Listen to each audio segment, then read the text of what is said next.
Congressman Dan Fernandez nagsalita na kung paano nakuha ni Cassandra Ong ang kanyang number. Matatandaan na naging usap-usapan ng dalawa sa Kamara matapos mapaghalataan ng mga mambabatas ang tila malagkit na tinginan ng dalawa at kung bakit naging mapanatag na ang mga loob sa pagitan nina Cassandra Ong at Congressman Fernandez. Nagtaka din ang lahat kung bakit si Congressman Fernandez ang tinawagan ni Cassandra Ong at paano nito nakuha ang kanyang number. Ayon kay Fernandez, nag-text umano sa kanya si Ong kung pwede siyang tawagan at humihingi ng tulong kung ano ang mga gagawin sa pagdinig. Matapos aniya ng usapan, hindi na sila nagkaroon ng komunikasyon. Nasa ating linya ngayon si Laguna Representative Dan Fernandez na chairman din po ng House Committee on Public Order and Safety. Maganda umaga po sa inyo, Kong Dan. Hi, good morning, Sir Ted, saka DJ. Magandang umaga po sa inyo, saka sa mga nakikinig po sa inyo. Talagang mukhang ang boses mo, nandun na yung pagod ha. Ito po si Chacha. Opo. Oh, yeah, no. Yes po, Kong Dan. Maraming salamat for being on the show. Good morning, DJ. Salamat, Kong, kasi nga kahit napaka-busy nyo po doon, inabot na kayo ng anong oras nung nakaraan, nung huling hearing ninyo dito po sa investigasyon sa Pogo, nandito pa rin kayo kaaga sa programa. Kong, dito po sa ginagawa nyong investigasyon ngayon sa Quad Committee, dyan sa Lower House, meron po bang mga bagong impormasyon na kayo po yung natuklasan at nakita na talagang nagpapatunay na magkaugnay itong Pogo sa Tarlac at yung Pogo doon sa Porac, Pampanga? Well, basically makikita mo sa ngayon na ugnayan nila is yung unang-una yung relasyon nila with Wesley, no? At sigurado na nung magkita sila sa Malaysia, Indonesia or wherever, yung relasyon nila nakikita natin yung personal sa ngayon. Ang nakita namin dito, I think, nung magsimula tong si Cassie, mas nauna nagsimula si Alice ko ng kanyang Pogo sa Banban.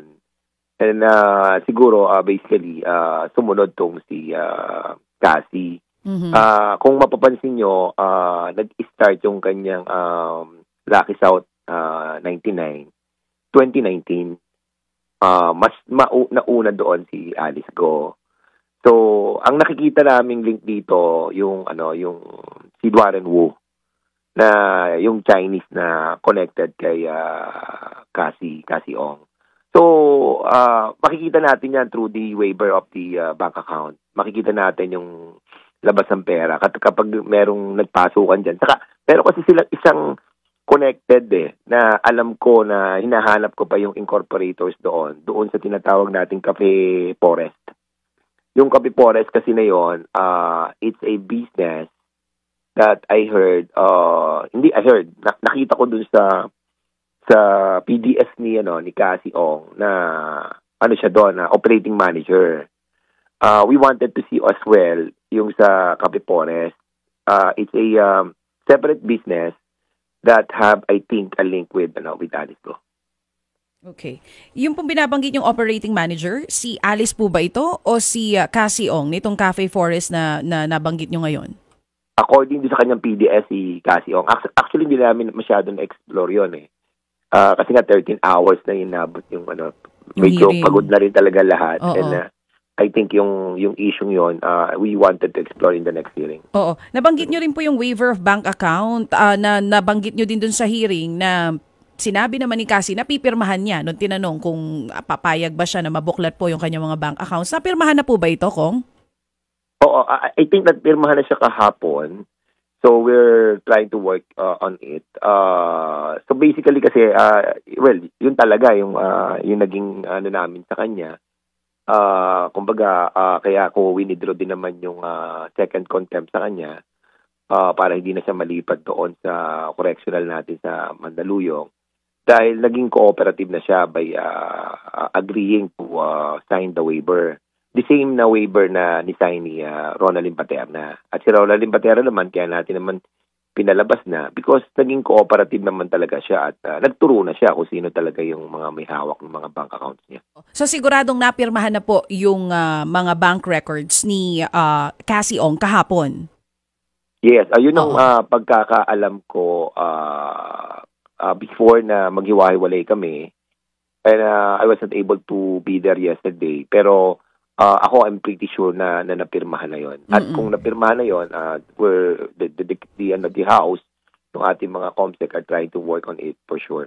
Okay, sandali lang, Chas. Dito lang bago mo balikan yung mga series of questions mo. Kung Dan, sa simula pa lang ng hearing, klaro na no, yung pag-invoke nga nitong si Cassie ng kanyang right no, to remain silent. And then, naandun po buong gabi si Attorney Topacio. I am just in a quandary, Mr. Chair, kung sa gitna ng kanyang patuloy na pag-invoke no, ng right against self-incrimination, all of a sudden, pumayag siya na pumirma ng waiver sa kanyang mga bangko. Do you expect may mahahanap kayo doon o mukhang di ba para bang ako nagdududa para ka pumayag kung may mahahanap po kayo doon. Ano ho ba so far na? Meron na kayo nakita na ba? Ano bang ginawa na po ng inyong komite sa pagsusuri po dito sa mga bank accounts na ito? Ako, ang nakikita ko doon, kasi tingnan mo, no, ang ginamit nilang una si Ronaldin Baterna. Magagaling talaga tong mga tong mga, hindi ko alam kung sino yung mga nasa behind at yun ang gusto nating malaman. Kung sino yung behind ng mga resource persons natin like Cassie sa kastong si Ronaldin. Kasi parang ang nakita ko diyan may dalawang layer Ginamit ni Cassie si Ronaldin. Si Cassie naman ginamit ng iba. Ito ang PTC si Duaren Wu. Ngayon ang tanong kung merong laman yung ini-issue mga cheque ni Cassandra. I'm pretty sure malaki ang pumapasok na pera sa kanya. Kasi siya yung nagpapadala ng mga cheque. So, ito inamin naman to ni Ronaldin and at the end sinabi rin naman ni Cassie na kinukuha niya 'yon. So, tignan natin kung saan patungo yung ebidensya natin. Sige po. So, meaning hindi pa niya mismo nakukuha ng committee yung bank records nito si Cassie. Is this a personal bank account? Kasi maaari ding sabihin niya, buksan niyo account ko. Kung personal, baka wala kayong mahanap. Pero ito pala ay corporate account. Hindi, Manong Ted, unang-una, sinabi namin lahat ng account niya, katulad ng ginawa natin kay Ronaldin. So, yung account niya na personal, saka yung kanyang whirlwind, at saka yung if ever na meron siya sa Lucky South, buksan din. Kasi, tingnan mo, Manong, doon pa lamang sa pagpunta ni Cassie, saka ni Attorney Harry Roque, kay Al, nagbigay na siya ng cash na $50,000 plus. Then, nag-issue siya, nag-wire transmit siya ng $153,000, a total of $203,000. Sabi ni Altenco at kinonfirm yon ni Cassie. And then on September 2023, mga months after, nag-transmit naman siya ng almost $200,000. And then November, naghulog naman siya ng $100,000. Pangalan niya, account niya. So having said that, 500,000 plus 200, that's $700,000. Sa kanya galing. And she was like 23. Okay. 23 years old lang siya that time. So, mag-iisip ka bakit gano'n kalaki ang hawak ng pera. Opo, sige po. So, yung pong pag-transfer niya ng US dollars nga dito po sa account ng PAGCOR, di ba? Oo, ito yung bayad nila Mismo personal bank account yon ni Cassie. Hindi ko opo. Hindi ko masabi yon, but doon sa PAGCOR nakalista yung dollar account. Dollar account. So, iba pa yun sa kanyang peso account. I think iba yon, separate yun. Hindi nga po, kasi nga ang concern ko din dito, ako lang po sa nagmamasid, inobserbahan ko, bakit ganoon siya ka-open pumirma ng waiver, the fact na panay ang kanyang invoke, di ba? Parang doon lang ho ako nag-iisip. Although, yung nga pinakamainam po, when do you intend to serve the waiver sa mga bangkong ito at how long will it take kaya for the banks to release the documents nitong mga accounts ni Cassie?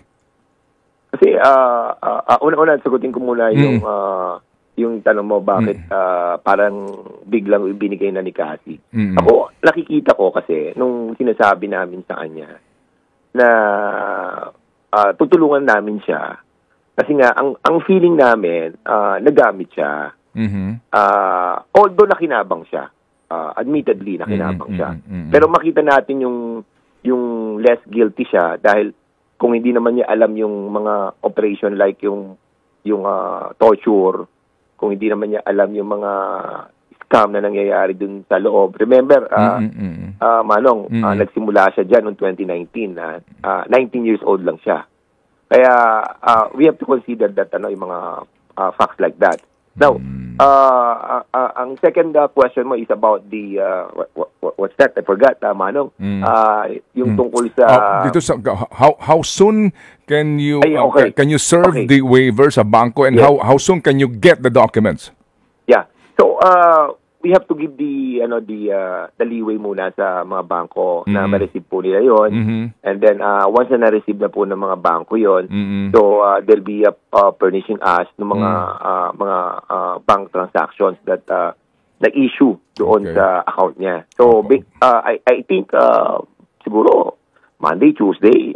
We hope that by Monday we can able to get it para makita na natin kung sino yung mga na-issuean niya. Okay, ilang bangko ito? 4, sir? Well, Apat di na ba account? sinabi niya nung una, nung tinatanong ko nga, sabi ko, 10 ba? Sabi niya, hindi po, bumaba. Tapos sinabi niya, merong may savings siya, may checking siya, pero hindi pa niya sinasabi yung dollar. Kaya medyo hindi ko natanong yun nung last hearing. But of course, surely meron. Bakit? Kasi nga, nag-issue siya sa sa PAGCOR. So yun ang isa pang hindi niya nasabi. Kaya makikita mo rito, medyo pa siya mayroon pa siyang apprehension, pero he's trying to cooperate na. Probably nakakalimutan lang niya. So bigyan po natin siya ng konting leeway. So wala pa siyang actual execution of the waiver? Kung sasabihin mo na nakita ko na yung pirma, wala pa ako nakikita because hindi pa po ako tumatawag sa Congress. But I will later para makita po natin kung sign na po niya. Okay, and then I'm sure meron kayong mga abogado ron sa sa committee, and you're very much aware of the the delicate nature of the wordings in this waiver, Opo. Correct. Okay, so sa ngayon po hindi pa klaro kung ilang accounts ito, sa mga bangko ito, at kung talaga pong nakapag-execute na ng waiver itong si Cassie. Yes, hindi pa po, pero mamaya malalaman ko po yan. Ted. Sige po, ito si Chacha ulit. Okay. Yes po. Kong Dan, dun sa mga naunang lumabas na mga infos about Cassie Ong, at base po dun sa napakahaba, inabot nga ng gabi na investigasyon na nagkaroon kayo sa kanya, na very limited din yung mga naging sagot. Ano po yung mga nagtutugma at ano yung mga hindi? Well, ang unang nagtutugma doon, yung mga sinabi niya na, yun nga, nagpunta siya ng PAGCOR kasama si Attorney Harry Roque. At ang sinabi niya na, yun na nga, nagbayad siya doon sa Lucky South 99. At ngayon, ang Whirlwind Corporation na siya yung pinaka beneficial owner, 58% noon. So, yun yung mga nakikita natin na nagtugma doon sa mga pinag-usapan namin dati. So far, yung pa lamang yung nakukuha nating link between PAGCOR and si Cassie Lee. Kasi siya yung kung mapapansin mo, siya yung nagsimula nung Lucky South. Merong isa pa, si Stephanie Mascareñas, siya yung unang incorporator. Kasi during that time, I think hindi pa siya 18 years old that time. Kaya, nung naging 18 years old na siya na pumasok doon sa Lucky South 99. Then, saka siya naging beneficial owner ng Whirlwind. Oo. I'm just not sure kung natanong ito kay Cassie. Though there was a question na binigay ng isa sa mga kasamahan niyo po sa komite. Tinatanong saan siya nag-college. Meron bang background or profile na natanong din dito? Saan lumaki? Ilan silang magkakapatid? I believe merong kantanong na merong nagtanong din tungkol sa nationality niya. Talaga, kung Pilipino ba siya or Chinese. Meron po ba mga bagong impormasyon na lumabas sa hearing ninyo tungkol sa profile nitong si Cassie Ong? Kasi noong una tinatanong ko, talagang yun ang sisibulan ko kung ano yung history niya Kaso di ayaw niya sumagot kahit kahit nga saan college, ayaw niya sumagot. Pero alam mo si Cassie, nakausap ko yan sa cellphone talagang ano siya, magaling siyang magsalita, matalino siya. Yun nga lang, natatakot siya. So, yung sa kanyang Certificate of Naturalization na nakita namin, 1978, nung ang kanyang tatay magpa-naturalize. Okay, so pinanganak siya ng 2000. So, ano siya talaga, Pilipina talaga siya. Pero ang kanyang tatay at ang kanyang nanay, Chinese. Kaya dugon Chinese siya, pero naturalized na yung tatay niya. Kaya nung napangasawa ng tatay niya yung kanyang nanay na Chinese din, nung pinanganak siya, naging Pilipina na siya. Okay. She was born in the Philippines, right?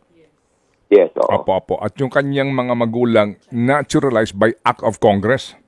Yes, so.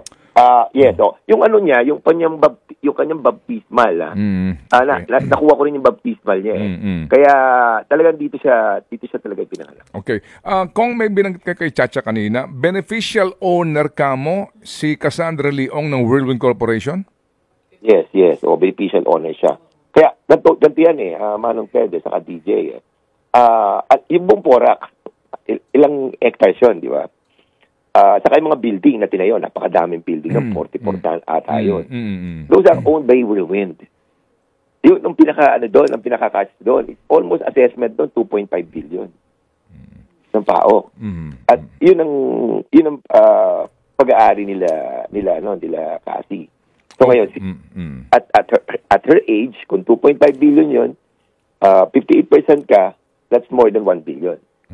Diba? So, so yung nga po, kasi nga po, ito rin po ang kwento nga ni Attorney Harry Roque no aming makapanayam, no?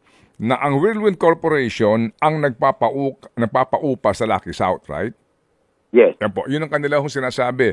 At sila daw ho'y nagtungo ng PAGCOR kasi nga daw may problema yung Lucky South na kanila po naman tenant. Di ho ba ganun ang kwento? Alright? Opo. Kaya nga po, para nagkakaroon ng sorry for the word kunwari, para nagkakaroon ng shield, no? Na hindi kami sangkot sa Lucky 9. Nangungupahan lang sa amin yan. Whirlwind kami. Okay? Opo. So sa ngayon po, meron na ba talagang klaro din na itong Whirlwind Corporation ang siya rin actually may-ari ng Lucky South? Oo, Ted, maliwanag pa yan sa buwan. Alam mo kasi nung 2019 si Stephanie muna. Tapos nung after 6 months naging si Cassandra na yan. Doon sa Whirlwind 2019 si Cassandra na pumipirma sa Lucky South, okay. 2019. Tapos nung dumating yung 2023, saka lang nilipat kay Cassandra yung Whirlwind Corporation. So even yung mga incorporators na pinaglilipat-lipat nila doon, makikita natin that andun pa rin yung si Duaren Wu bilang incorporator, although maliit lang yung kanyang share kasi Chinese siya, pure Chinese siya. So yung kanilang link ng Whirlwind saka Lucky South, iisa yan. Okay. Iisa yan. Opo. Sige, so dito Kong, kasi nga po sa ilalim po ng ating umiiral na batas, hindi maaari mag-ari ng lupa ang dayuhan, di ba? Pwede ka, majority Pilipino. So dito ho ba ang kwento ngayon, ang direksyon ng kwento ay ginamit si Cassie para sa ownership ng Whirlwind sa compound, sa mga building na ito? Kasi may unang-una... Go ahead, sir. Oh. Very, very clear, Manong. Ginamit sila, pati si Ronald Limbaterna. And even those may sinasabi nilang identity theft, na sila ay biktima ng identity theft, ginamit din sila, binayaran din sila. Oh. Ayaw lang nilang sabihin, ayaw lang nilang aminin. Pero, basically, pag pinakita na namin yung ebidensya sa kanila, ewan ko, kailangan umamin sila para hindi na sila mawindang. Kasi nga, alam na naman namin yung istorya. Yun nga lang, siyempre, gusto namin na sila magsabi. Ito talaga ang problema sa ating mga kababayan. They are being used to be a part of this masasabi natin na isang elemento ng paraan nila para ariin yung ating mga kalupaan. Opo, So, opo. nakakalungkot Opo, sige. yan, So, bago ko tunghayan tong principal, nitong si Cassie, kung siya'y dami lamang dito, remember na yung Banban na pogo doon, yung leader noon, nakalimutan ko ulit yung pangalan nito, di ba tumakas? Okay, nung panahon na pagsalakay ho, tumakbo ng South, sa Lucky South, di ba? Tumakbo siya doon eh. Yun ang kwento ng PAOK. Ay, oo. Yes. Okay, opo. Ang sinasabi mo ba, Manong, yung isang Vietnamese? Opo, yung isa, meron pang isa eh. Anyway, yung pong isang kwento ng PAOK ito, nang sumalaki na sila, nakatakas, kasi para may bunker ho na exit eh, may daanan eh. At tumakbo ng Porac. Kaya nga po, sinasabi din ng PAOK nga na may kaugnayan itong Baofu na ito, di ba? Yung Bambam Pogo sa Lucky 9 South sa Lucky South 99. So sa ngayon po naman malinaw na rin po 'yon na yung management nung Bamban at saka itong management ng Lucky South, isa lang ito, isang grupo lang ito. Yes, oo. Ang nakikita natin diyan Manong sa TK. Talagang yung nag-ooperate doon sa sila Alice, saka nag-ooperate dito kay Cassie. Isa yan. Kaya nga makikita mo, Manong, pag yung lumabas na yung bank transaction, makikita mo kung halimbawa nag-issue kila Alice yung mga cheque na hawak ni makikita mo yung doon. I'm pretty sure. Kaya ayoko lang sabihin na may nakita na kami, pero siyempre gusto namin manggaling sa kanila.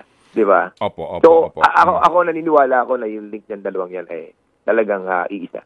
Pero may kwento si Cassie na hindi niya talaga daw ho nakilala o nakasama itong si Mayor Alice. Tama ba? Baka pagdating ng panahon aminin na rin niya yan. Ako kasi nakikita ko baka yung bata nabibigla din eh. Kaya nga nung una nakita mo na medyo ayaw niya eh. Pero nung medyo naging subtle ang dating namin, medyo nag-open up na siya.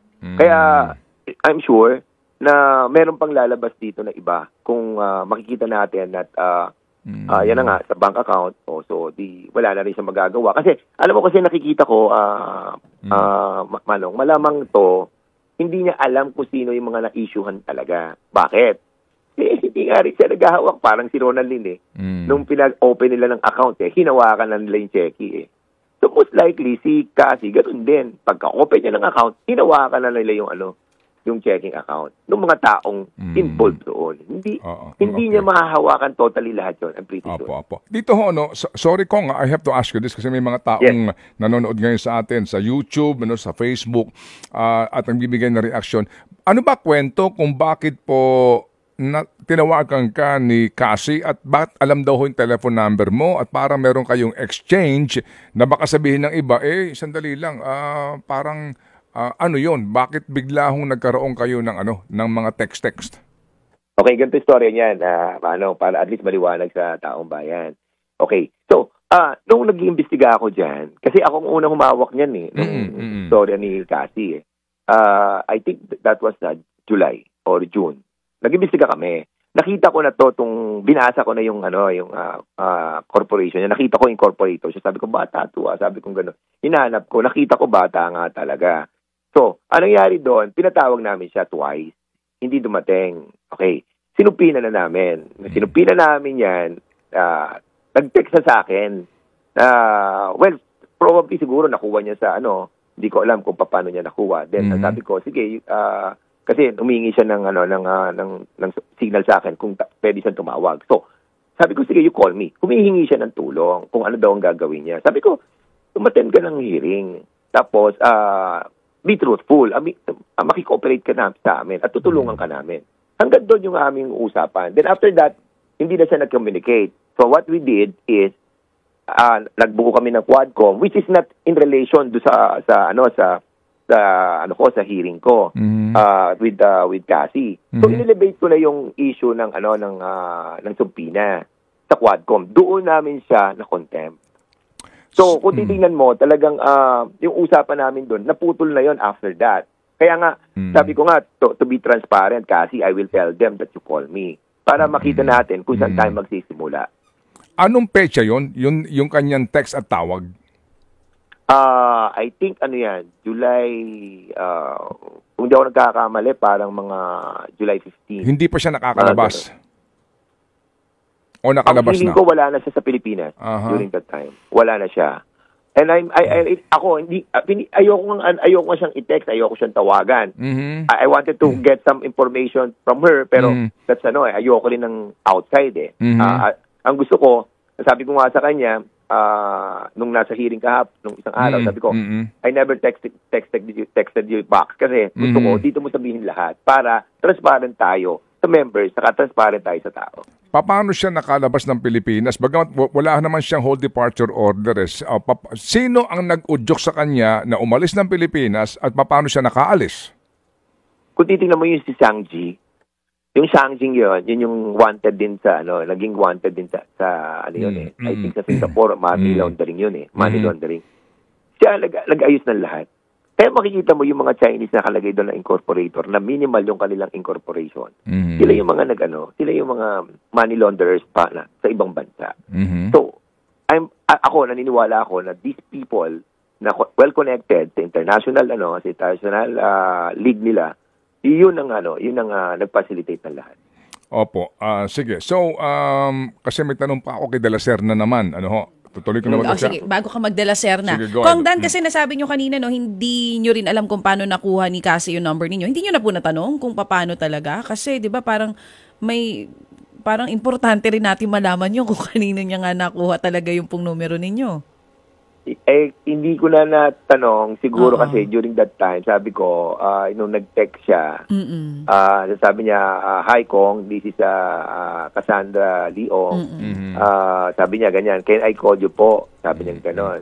Then I texted her, sabi ko, kasi siyempre, parang gusto ko rin malaman kung totoo siya, kung siya talaga. Sabi ko, sige, call me. Sabi ko gano'n. Tumawag. Hindi ko na natanong sa kanya yon kasi nga,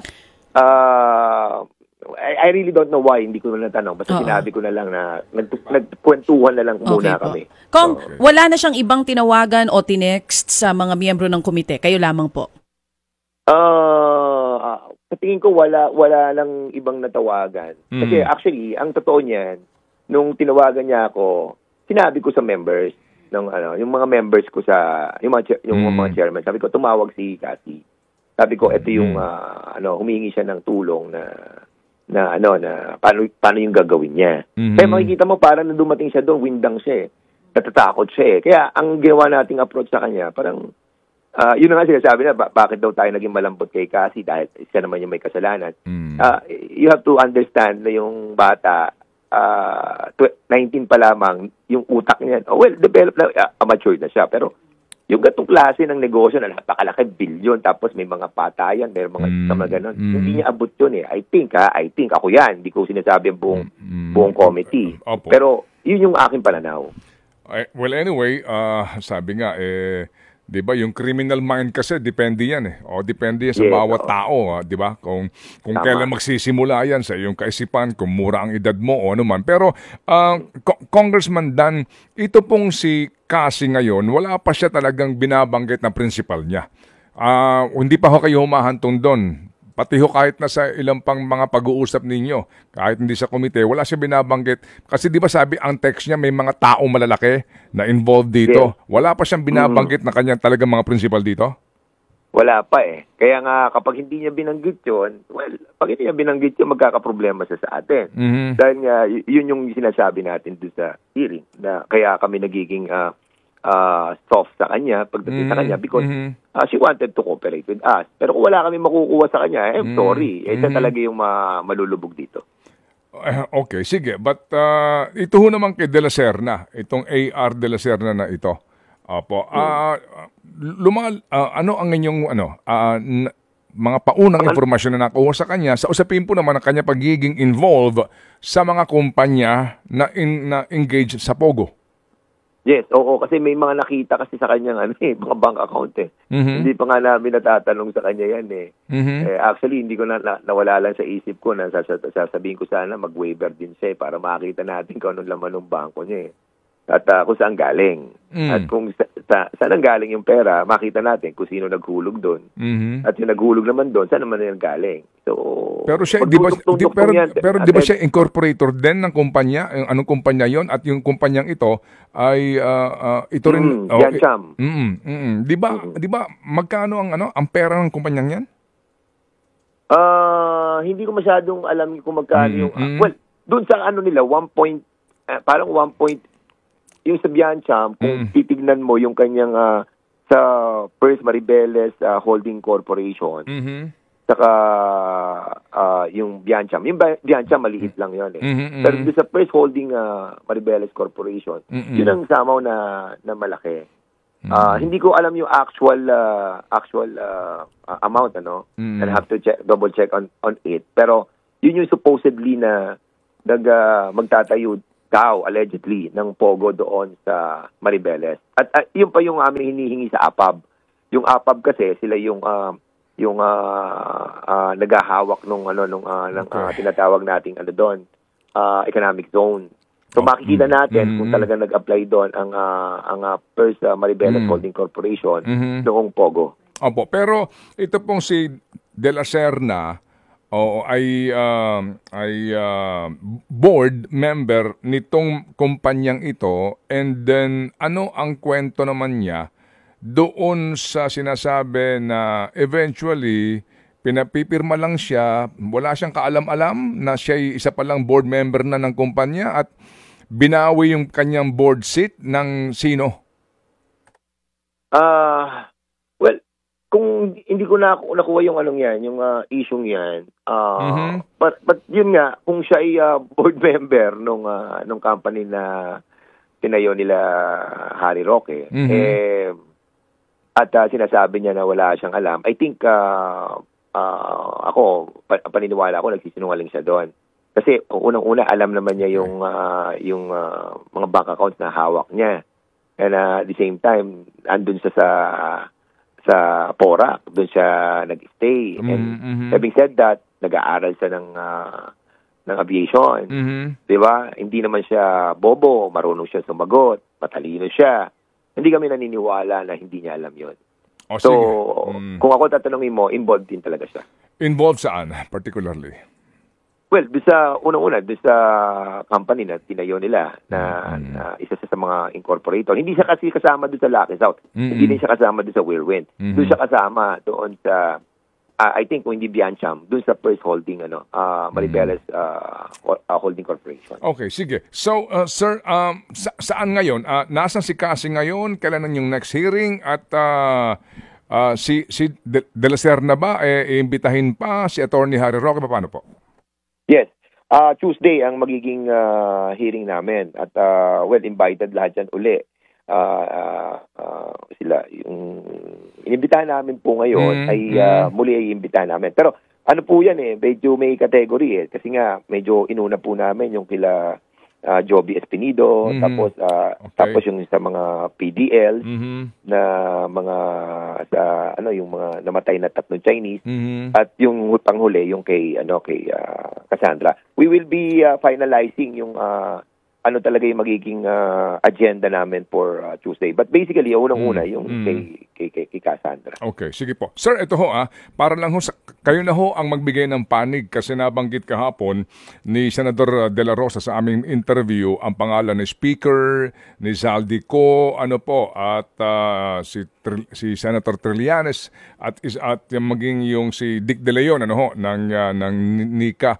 Ang sabi po ni Ginoong De La Rosa sa amin na kayo daw po ay merong marching order dito sa mga hearing na ito para nga gitin sila Pangulong Duterte, ang pamilya Duterte at maging siya. At itong committee report ninyo ay gagamitin sa ICC case laban sa kanila. Speaker Romualdez po ang kanya binanggit na pangalan na umano'y may utos nito. Sa inyo na po manggaling po ang tugon? Ako ganito kasimple yan Kung talagang halimbawa merong marching order. Sige, sabihin natin may marching order. Kung wala ka namang ebidensya, wala namang nag-a-affidavit, wala namang naglulutang ang mga ganito ng mga korporasyon na pag-aari na ng mga Chinese. Wala namang lumulutang ng mga pamilya na nagsasabi na sila ay naging biktima ng EJK. At walang nanggaling sa presidential PCO, yung Presidential Communication Office, na nagsasabi na 20,000 yung namatay mula 2016 hanggang 2017. At walang ebidensya na nakikita kami na ganito na nangyayari. Hindi man mag-work out yung utos ni Speaker eh. Kahit sabihin niya na idiktik nyo, wala naman kami makitang ebidensya. Hindi naman namin papasok ang sarili namin sa isang bagay na makukompromise naman yung amin. Ako, Manong Ted, DJ, hindi ako papasok sa isang utos na makikita ko na wala akong patutunguhan. Ba't ako susunod?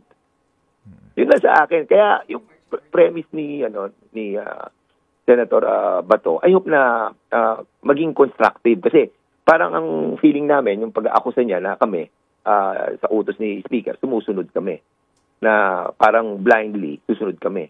Never. At hindi ko gagawin yan. Pero may utos ba? Wala po. Wala nga. Ito sabi ni Speaker. Ang sabi niya, gawin nyo kung merong ebidensya. At kung wala, tigilan nyo. Hindi na sabi niya sa amin. Hindi naman siya nakikialam sa amin eh. Kasi sabi lamang niya, tumatawag minsan yan. At may mga sinasabi siya na ito, parang hindi kayo, dyan, parang mali ata yung, wala naman kayong validation sa ebidensya.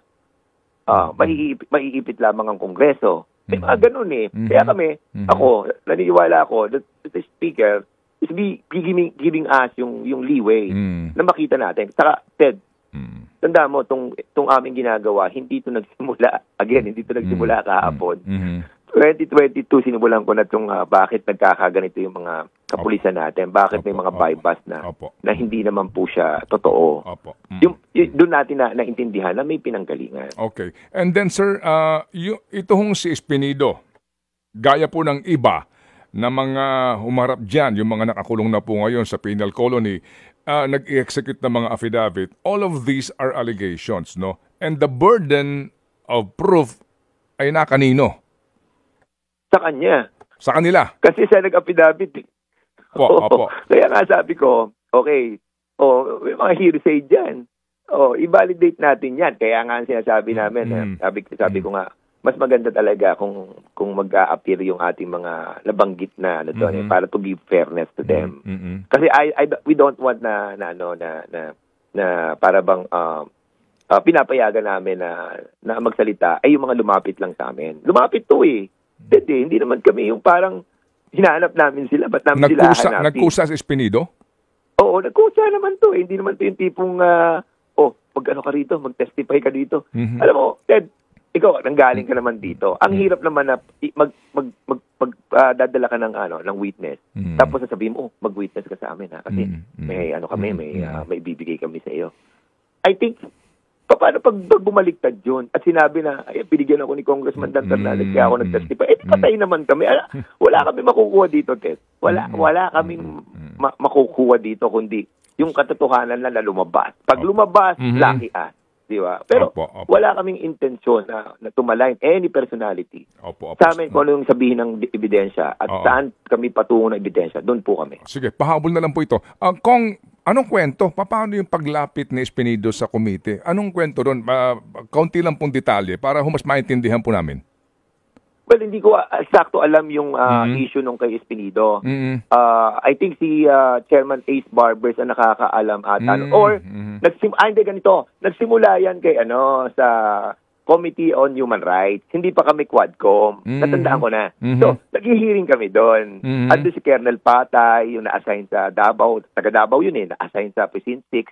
So, inamin, ang nagsabi doon si Router, si Roland, taga-router siya Mato something. Sinabi niya na merong bayaran. Kapag may napapatay ka, binabayaran ka ng 10,000. Pag yung halimbawa, hold up, robbery. Kapag ang napatay, barangay captain, mayor, or mas mataas, yan umaabot na ng 50,000 pataas. Sabi nung router. Si Colonel Patay na interview niya. Andoon si Colonel Espinido. Na-interview, rin namin at kinwestiyon din namin si Espinido during that time. So nakita niya yung flow nung kwento nung hearing during that time. Most likely si Espinido nakipag-communicate kay Congressman Benny Abante bilang the chairman ng Committee on Human Rights.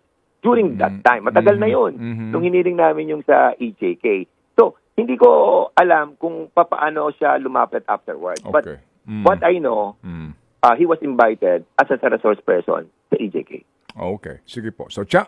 Okay. Opo, Kong, medyo madami-dami po Opo, itong oo. information na ito. Pero Kong, dun po sa mga naunang hearing na napanood ko, na sabi ko nga, parang nakukulangan ako doon sa mga sagot ni Cassie. Kung magiging ganun pa rin yung mga tugon niya sa next hearing, paano po kaya ito? Anong posibleng gawin ng komite?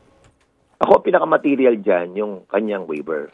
Kapag wala tayo nakuha doon sa waiver niya, ako, halimbawa, nakita natin, kasi nung una, mapapansin mo, sinasabi niya, ang isa sa kanyang waiver, yung closure ng kanyang ng kanyang bank account. At sabi, hindi naman kami papaloko doon. Ano makukuha namin doon, di ba? Sabi ko, hindi. Ang kailangan namin, yung lahat ng bank transaction, yung lahat ng bank accounts mo, Okay po. nakasama ka. Oo. Kong, Yun yung sa amin. iimbitahan niyo rin po ba si Sheila Go dito po sa inyong pagdinig? Ako, I think, let the Senate, sa akin, personally,